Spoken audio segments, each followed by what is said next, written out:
महिला मोहक अंदाज में झंडे की ओर चली गई, फिर धीरे धीरे उकड़ू बैठकर धूप सेंकने लगी और वह आदमी हैरानी से उसे देखता रहा। आदमी भी प्रतिक्रिया देने में देर नहीं लगा रहा था। उसने अपना डंडा उठाया, उस पर फूंका और फिर उसे एक जोरदार सटीक निशाने के साथ गड्ढे में डाल दिया। कमाल है, सचमुच सचमुच कमाल है। उसके बाद के दिनों में वे दोनों समुद्र तट पर खेलते रहे और छत पर मौज मस्ती करते रहे, अपनी सबसे आदिम भावनाओं को व्यक्त करते रहे। पता चला कि जब से अन्ना को बॉस से प्यार हुआ, उनका रिश्ता तेजी से पनपने लगा था और वे शादी करने वाले थे। उस दिन अन्ना अपनी शादी की पोशाक पहने सूर्यास्त में बॉस का इंतजार कर रही थी। उसे अपने प्रति इतना कोमल देखकर उसके अंदर कोमलता का भाव उमड़ आया। जल्द ही बहन बुदबुदाती हुई आई। पता चला कि उसका दिल बहुत खराब था, इतना खराब कि उसे एक जोड़ी अंडरवियर भी नहीं मिल रहा था। फिर उसने पूछा, क्या तुम पोलिश परंपरा का सम्मान कर सकते हो? तुमने दुल्हन का श्रृंगार बिगाड़ दिया है। बॉस के जाने के बाद बहन ने ध्यान से पूछा, क्या तुमने उसे इसके बारे में बताया था? जवाब न मिलने पर उसे यकीन नहीं हुआ। पता चला कि अन्ना गर्भवती थी। बस सुरंग में हत्या के प्रयास के दौरान उसका अचानक गर्भपात हो गया। गिरोहों के बीच लड़ाई से बचने के लिए वह अपने दुख को दबा सकती थी और उसे छुपा सकती थी। जल्द ही दोनों ने एक भव्य शादी कर ली। गिरोह के सभी नेता समारोह में शामिल हुए और बॉस और उसकी होने वाली भाभी को अपना आशीर्वाद दिया। आने वाले दिनों में दोनों और भी अभिन्न हो गए, हमेशा साथ रहने लगे। लेकिन जैसे जैसे समय बीतता गया, अन्ना को और ज्यादा ध्यान चाहिए था और ज्यादा नजरें चाहिए थीं। हालांकि अपनी नौकरी की वजह से बॉस हमेशा उसके साथ नहीं रह पाता था और यहाँ तक कि अन्ना और उसकी बहन को सुर्खियों से बचने के लिए यात्रा करनी पड़ती थी। इससे अन्ना का भाग्य ही बदल गया। उसे अपना जीवन इतना खाली पसंद नहीं था और धीरे धीरे वह असंतुष्ट हो गई। फिर अन्ना ने कहा, हमारा वर्तमान रिश्ता वास्तव में मेरी पसंद का है। मुझे तुमसे प्यार जरूर हो गया है, लेकिन पसंद करने का मतलब यह नहीं कि मैं तुम्हें नियंत्रित कर सकती हूँ। मैंने कभी नहीं कहा। तुम क्या कह रही हो? मैं तुम्हें नियंत्रित नहीं करना चाहती, मैं बस तुम्हारी रक्षा करना चाहती हूँ। यह सुरक्षा नहीं बल्कि जेल है। ये सुनकर बॉस को अपनी इज्जत बचाने का कोई रास्ता नहीं सूझा और वह वहां से चला गया। उसे क्या पता था कि उसके जाते ही कोई और उसका घर लूट लेगा। पहली नजर में ही अन्ना इस हटे कटे खूबसूरत नैन नक्श वाले आदमी पर मोहित हो गई, लेकिन उसने कुछ नहीं चुराया। उसने बस एक अच्छी छाप छोड़ने के लिए बातचीत शुरू कर दी और अन्ना को उनकी अनौपचारिक बातचीत में यह भी पता चला कि वह 60 साल की उम्र में नई आई थी। एक दिन अन्ना को एक पार्टी में आमंत्रित किया गया। पहले तो सब कुछ ठीक ठाक था, लेकिन जल्द ही अन्ना को लगा कि कुछ गड़बड़ है। उसका पति, जो हमेशा उससे प्यार करता था, उससे कम ही बात करता था, बल्कि किसी और औरत से लगातार बातें करता रहता था। वह उससे कुछ पूछना चाहती थी, लेकिन बॉस ने कहा कि वह बिजनेस के बारे में बात कर रहा है और लगभग बात खत्म हो चुकी है। इसलिए दोनों ने अस्थायी रूप से अलग होने और काम खत्म होने के बाद फिर से मिलने का फैसला किया। जैसे जैसे पार्टी आगे बढ़ रही थी, अन्ना ने अचानक अपने पति को ऊपर देखा। उसके साथ उसकी 5वीं बहन भी थी। उन्हें बेडरूम में जाते देखकर उसे लगा कि कुछ गड़बड़ है और वह मन ही मन दुखी हो गई। अनगिनत कमरों से गुजरने के बाद आखिरकार उसने अपने पति को उस लड़की के साथ 2 पांव बैठे देखा। गुस्से ने उसे पूरी तरह से जकड़ लिया था और वह अब उससे बात नहीं करना चाहती थी। जब वह जा रही थी तो उसने 60 साल के जननांगों वाले उस आदमी को देखा। इसलिए उसने सब कुछ छोड़कर शांत होने का फैसला किया और फिर आराम करने के लिए उसके पीछे चली गई। लेकिन उसे जल्द ही एहसास हुआ कि 60 साल के जननांगों वाला वह आदमी असामान्य लग रहा था। चाहे उसका कार्यक्रम हो या उसकी पारिवारिक पृष्ठभूमि, वह कोई साधारण व्यक्ति नहीं लग रहा था। लेकिन अन्ना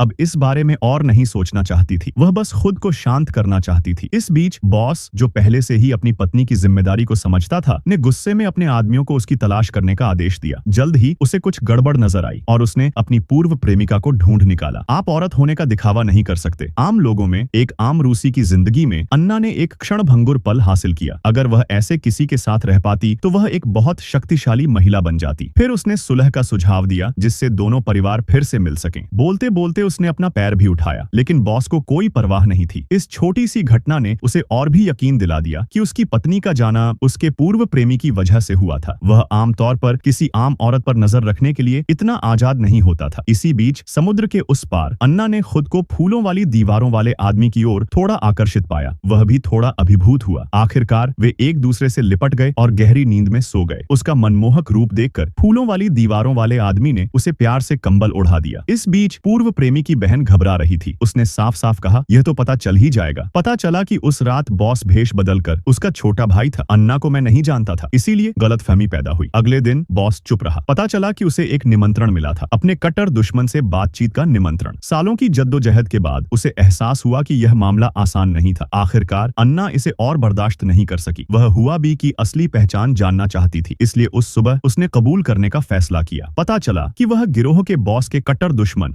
हुआ का सबसे बड़ा बेटा था। सच्चाई जानकर नायिका टूट गई। उसने सोचा था कि उसे एक समान विचारधारा वाले आदमी से अचानक मुलाकात हुई है, लेकिन यह धोखा निकला। पता है, बॉस से उसकी नफरत की वजह नियंत्रण और धोखा था, लेकिन अब हुआबी बिल्कुल अपने पूर्ववर्ती जैसा है। वह जाना चाहता था, लेकिन उसे रोक दिया गया। हुआबी ने कहा कि वह अन्ना से सच्चा प्यार करता है। अगर वे धोखे थे, तो पहले के वो रोमांटिक पल इतने बेहतरीन कैसे हो सकते थे? उस दिन सूर्यास्त के नीचे दौड़ना हमारे प्यार का इजहार था। सबूत? क्या महासागर में मंदारिन डक सिस्टम सच्चे प्यार का सबूत नहीं है? लेकिन अन्ना उससे कितना भी प्यार करे, उसे लगता है कि उसके साथ धोखा हुआ है, जिसे वह बर्दाश्त नहीं कर सकती। आखिरकार भाई हुआबी उसे बॉस के पास वापस भेजने का फैसला करता है। हालांकि उसके पिता एक यांग अभी भी इस जानकारी से फायदा उठाना चाहते हैं। दोनों पक्ष बातचीत करते हैं और बॉस गुस्से से लाल हो जाता है। अगर कुछ है तो हम सीधे बात कर सकते हैं, ऐसी घिनौनी चालें चलने की कोई जरूरत नहीं है। एक यांग हालांकि कहता है, हमें उसकी अच्छी तरह से रक्षा करनी चाहिए, इसकी चिंता मत करो। हम यह सब इस उम्मीद में कर रहे हैं कि हमारा लेन देन ज्यादा सुचारू रूप से चलेगा। बातचीत के दौरान भाई हुआबी को अचानक कुछ गड़बड़ का आभास होता है। उसने अपने पिता को यह कहते सुना कि अन्ना उनके अंगरक्षक के साथ है। हालांकि उसे जानकारी मिली कि वह वास्तव में किसी अन्य अंगरक्षक के साथ चली गई है। यह बुरी खबर है। अगर चीजें बिगड़ी तो स्थिति वास्तव में एक गिरोह की लड़ाई में बदल सकती है। मुझे तुम्हें छिपाना होगा। इस तरह हॉलैंड के दो सबसे बड़े प्रमुख गिरोह के मालिक एकजुट हो गए। अन्ना को एक महल में ले जाया गया। दूसरी तरफ उसने बॉस को आते देखा। वह उसे चूमने ही वाली थी कि उसे एहसास हुआ वह उसका पति नहीं है। वह बेवकूफ नहीं थी और उसे तुरंत सच्चाई समझ आ गई। इसी बीच उसकी पूर्व बहन पीछे से प्रकट हुई। पता चला कि उसने ही यह सब रचा था। दूसरी तरफ दो बॉस अभी भी अन्ना को ढूंढते हुए पोज दे रहे थे। आखिरकार उसकी जान खतरे में देखकर वे पहुंचे और उससे भिड़ गए। एक दृढ़ निश्चय के साथ अन्ना का डर कम हुआ। उसने अपनी बाहों में भरकर भागने की कोशिश की, लेकिन उसकी पूर्व बहन ने उसके गुर्दे में गोली मार दी। दोनों बॉस ने जल्दी से अपने चाकू उठाए और स्थिति को संभाल लिया। अचानक हुआबी ने बॉस को मारना चाहा, यह सोचकर कि अभी उसकी हत्या करने से वह परिवार का मुखिया बन जाएगा, लेकिन अन्ना को याद करके उसने अपनी बंदूक नीचे कर दी और मुंह फेर लिया। अंततः वह इस दांव में अन्ना का दिल जीतने में नाकाम रहा।